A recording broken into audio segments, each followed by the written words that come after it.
Hello and welcome to Illuminations with Tiina and Fi. I'm Tiina. And I'm Fi. So we're continuing our journey on compassion, and today we are focusing really in on self-compassion. And Fi, I know that we will probably be talking about one person quite a lot and her definition of self-compassion because she has researched it extensively and she's dedicated her life to self-compassion. Do you want to take it from there? Yeah, well, I thought it might be really interesting to think about the role of self-compassion, because I often, it's one area with my clients that they have quite a lot of challenge with. It's quite interesting. And this links into the series we did around internal dialogue. Mm-hmm.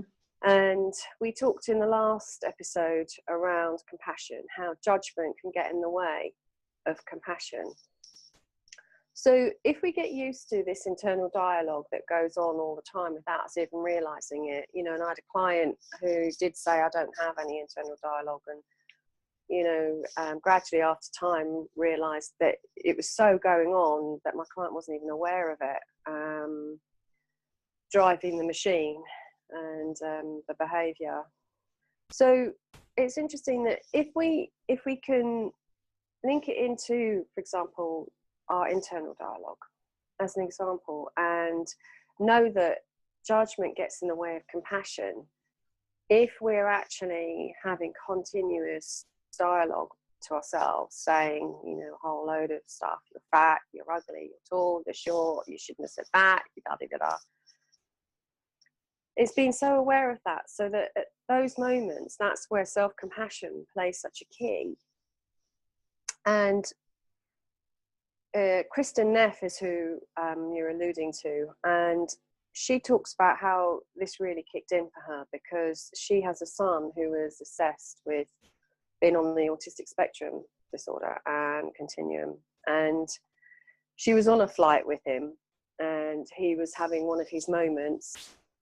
And she realised that if she wasn't going to bring in self-compassion for herself, it was going to turn really messy. And all of that fear of judgment of everybody else on the plane, she was going to be transferring onto her son in her behaviour with him. And it was a really, really light bulb moment for her. Mm. And so because of that, she obviously then did her research and did a doctorate, etc., and brings together quite a lot of people's work. Paul Gilbert, Pema Chodron, she refers to all of their work within her research as well. So it's an interesting one, as in, can we genuinely give ourselves up and over and surrender to self-compassion? And our definition, if we looked at it the last time, was it's about the opening up. I love what Brené said. It's opening up and being active in that compassion. So Kristen kind of just divides it into three components, and one is being mindful of what is happening. So, mindful awareness around what is triggering off, what is going on, what's being said, etc. The second one is about being aware of that and then showing self-kindness. And then the third one is about common humanity. So it goes back to our first episode, is that understanding that we all are and can be in a place of suffering. And she uses suffering as well as a context, a concept to tie this into. So it's kind of something that is active, this self-compassion. And you hit it on the head last time when you said judgment gets in the way of compassion. So it's linked into being aware of the judgments we're making about ourselves. And she talks a lot about cultural, societal, gender, judgments that come at us and expectations that we then take on. And then how we turn that into being active. That's the bit about the compassion, is the active bit in showing self-kindness. So yeah. I think that also when we are able to show ourselves that kindness, we are more able to show others kindness. So again, you know, I think in certain, when we talk about certain things, we come to, you know, subjects where some people might go, but that's selfish, or, you know, and it's like, well, if you can take care of yourself, you're also more able to take care of others. And I think that's a really great example with Kirsten, with her son on the airplane.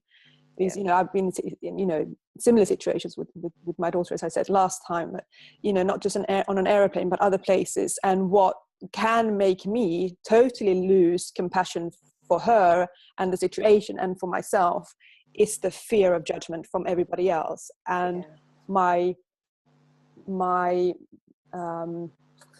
what should I use? My belief in what I think that they are expecting me to do. This is an example of, might be a bit off track, but I had given birth to my daughter maybe, I don't know, 30 hours. It was like 30 hours since I'd given birth to my daughter. I was in the hospital, and when she cried, I went to pick her up immediately. I didn't connect with this idea that you should just let them cry. They should get used to it. I mean, you know, she's been inside me for 9 months. Suddenly she's out in this world that it's you know, she can get cold and there's bright lights, and, you know, she's not part of her mummy anymore, right? So I didn't connect in with this thing that, well, you should just leave her crying. She needs to get used to that, otherwise she will be spoiled, right? For me, it was like, no, she's crying, you know, she needs to be held. And there was this one nurse that was, you know, said to me, you are spoiling her. You are, you know, you know, you don't know what behaviors you are already creating by just picking her up all the time. And I was like, oh, whoa. And I think it was a few hours later, and she came to talk to me again, this nurse, and my daughter was crying. And I didn't go and pick her up because I was like, okay, so now I need to be what others expect me to be. And, you know, because I was fearing judgment from that nurse. And of course I was in a vulnerable place. So it's like acting accordingly to others' expectation that then, you know, you don't, I mean, I didn't have compassion for my daughter. I didn't have compassion for myself and for my own beliefs of what was right for me. But also, you know, in other situations today, I can get, you know, tell my daughter off, not because I think that's the right and compassionate thing to do, but because I think other people are expecting me to do so, because otherwise they will judge me. So yeah, that was a bit off track. We'll bring it back. No, I think it's beautiful in showing how, you know, this judgment is really an interesting, it's quite key.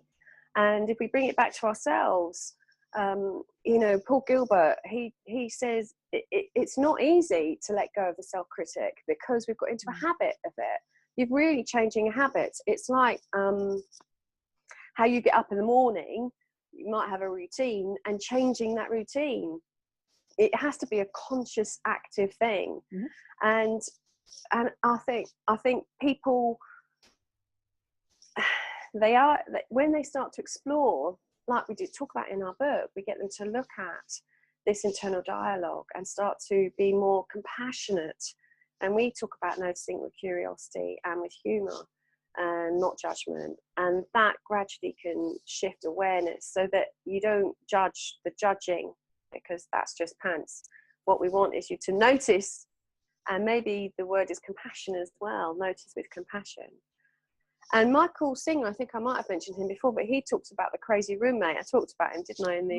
And that's exactly what he talks about. How do you, so it's looking at this internal critic that we have and showing ourselves self-compassion around that record that's been played, and how can we change that record so that that record is encouraging, is compassionate, is loving. And there's some activities that Kristen describes, you know, where you write to yourself as a loving friend who loves you unconditionally. And I think it's interesting, isn't it? Because when I think about the times when I've had particular challenges, as in maybe doing something, it's usually because I'm not being compassionate to myself. You know, I'm telling myself a whole load of stories around what might happen, what people might think, blah, blah, blah, blah, blah. And actually, what's often helped is if I start to talk myself as a one loving human being to another, and engage and connect with myself, as you said, equally as one human being to another. Yeah, self-compassion. I have recently almost come to a conclusion of a course I'm doing called Real Love Revolution, and we've also looked at compassion.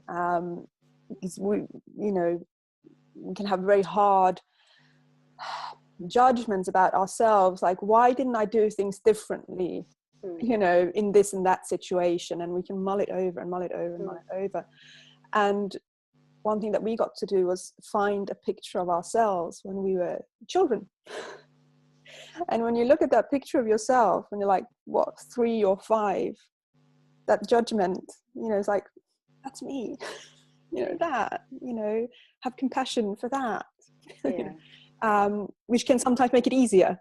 You know, just kind of tools of, you know, so you can really, like, human to human discussions in your head, or, you know, just look at yourself as a child. But yeah, so okay, so there's this mean roommate, or these gremlins, or this whatever in our head that tells us stuff, judges us, and it's having compassion, self-compassion in those moments when it's kicking off. Possibly when we've done something that we thought we should have done differently, or we failed, made a mistake. Maybe we said something on Illuminations which we afterwards think, shouldn't have said that. You know, it can be any kind of thing. We just kind of, kindness, I think that, coming back to kindness. And you know, there's some really great results from research around the impact of showing yourself self-compassion. Kristen refers to that people who show themselves self-compassion experience less negative emotional states in the end, and their resilience, their bounce back increases. So when they go towards or lean into a challenging or difficult situation and experience the more challenging emotional states, they bounce back quicker. You know, their resilience is enhanced. And of course it would be. You know, if you imagine a child growing up in a home where it's a nurturing parent with adaptive, with, you know, boundaries, loving boundaries, you can see how that child will, of course, flourish. And that's what we're talking about, is helping ourselves to thrive and flourish. So yeah, this isn't just Mickey Mouse stuff. It is quite serious. And for a lot of my clients, and I know for you, we talk about the impact of this work, and it's being active. And I think that's the key. This isn't something you can just do every now and again, because, you know, John Kabat-Zinn, you can't build a parachute as you jump out of the plane. You know, you have to do this practice so that when it becomes part of, you know, the new neural pathways are there, and it becomes part of how you think and be. And therefore, when things do kick off, there's a less chance that you will go back into the self-annihilation. And you're right, how can you, if you don't have a loving, kind relationship with yourself, you know, and I talk about the marble jar, you know, if you don't fill up your marbles yourself with self-compassion and self-kindness, it's empty. How do you give out that to others? No. So you end up angry, you know. And you don't have anything to give. No. It's quite logical, really. It's not, you know. So time. So I think, again, so last time we were getting people to think about and consider how they might do an act of compassion towards others every day. I would also propose today that they consider how they can show themselves and be active in their own self-compassion every day. Yeah. So how can you show self-compassion every day, at one act at least every day? Good. Excellent. And as usual, if you've enjoyed this episode, subscribe, tell other people about it, leave comments, we'd love to hear from you. So until next time, take care. Bye, Tiina. Bye.